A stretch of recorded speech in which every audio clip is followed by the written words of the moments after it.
Hello and welcome back to the Ultra HD Gamer, and I'm going to be doing a quick overview on this Motile 14 laptop that I got for $329 at Walmart.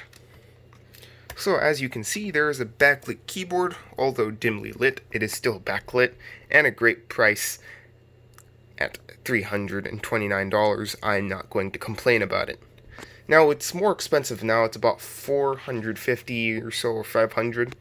And due to recent events, I don't know if it's going to get any cheaper. And the laptop itself, the price is very volatile. So this laptop has a decent keyboard and a relatively nice size trackpad.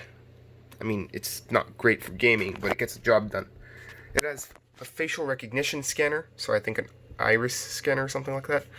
And it actually does a decent job at recognizing faces. Like, I've tried it with someone else's face, and it didn't work. So, I mean, it's decent. It also has a 1080p IPS 14-inch panel, which has really nice viewing angles, and it's overall just a nice display. It's a great upgrade from lots of other laptops at this price point. Lots of laptops at this price point will have 1366 by 768 TFT panels because they're cheap, and they also won't have facial recognition. This laptop also has a Ryzen 5 3500U APU with Vega 8 graphics, and it has 4 cores and 8 threads and 4 megabytes of L2 cache, or L3, and 2 megabytes of L2. It has, like I said, a Vega 8 graphics processing unit integrated with the CPU. Sorry about that. And it has 2 gigabytes of dedicated GPU memory, and it has 7 gigabytes of shared. It had 8 gigs of RAM, but I upgraded it to 16.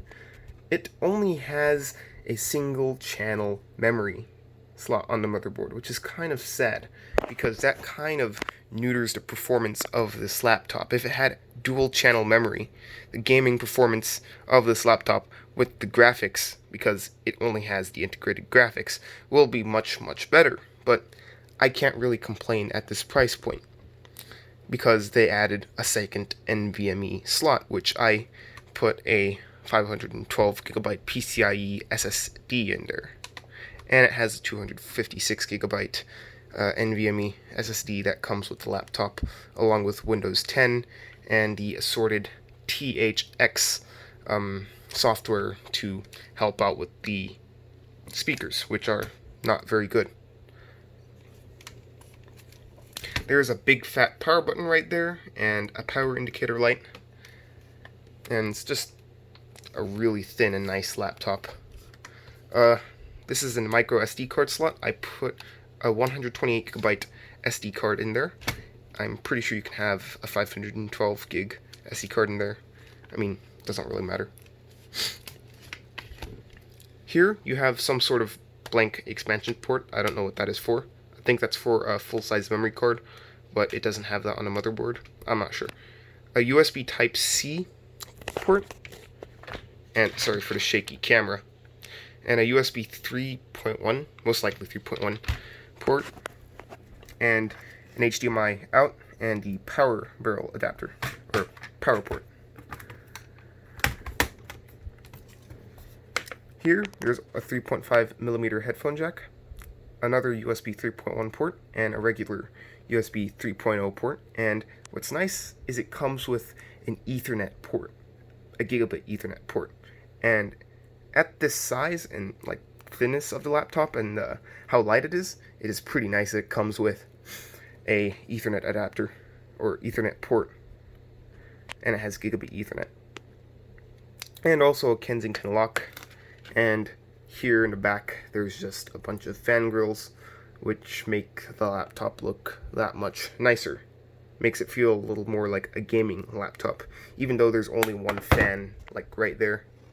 I also opened up the laptop, and the screws were extremely hard to get out. I actually stripped one, and I had to take that screw out, and I couldn't put it back in because I don't want to not be able to take my parts out when I retire this laptop. That's my only problem. Since this laptop is so cheap, they had to cheap out on some things like the screws. The screws are so easy to strip. You have to be extremely careful because they also put on Loctite.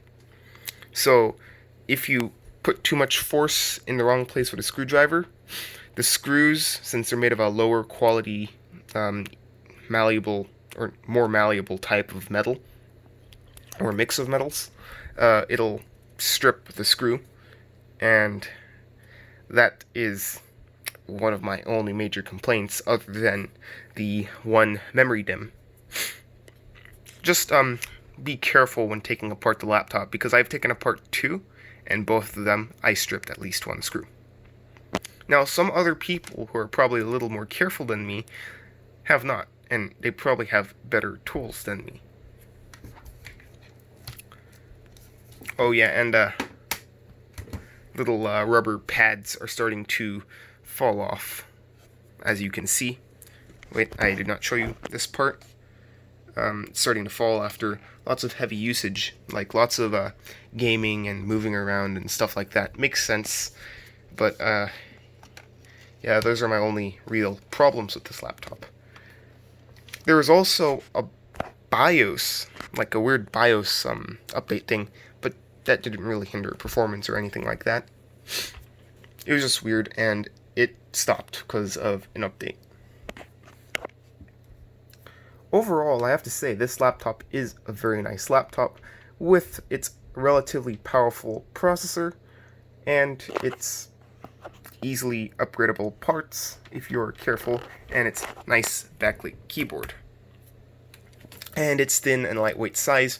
It is a great ultrabook at a great price. And I mean, there's not a lot that can beat it at $329. If you see a Black Friday sale on it, probably this year or something, you should order it. I mean, these things were down at $299 for the Ryzen 5 variant, and heck, they're down at $179 for the Ryzen 3 variant, which I had, and it was okay. It was only 2-core 4-thread, so it couldn't really do gaming, but it did everything else just fine. Sorry about my clumsiness and the shakiness of the video. I do not have a camera stand or a tripod with me, and yeah, this is just supposed to be a quick video.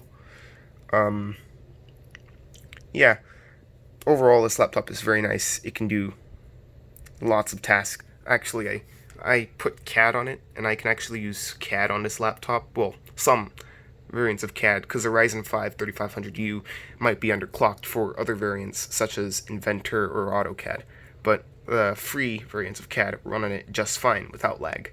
And I've actually tried World of Warships, Saints Row the Third, and Left 4 Dead, and they run just fine.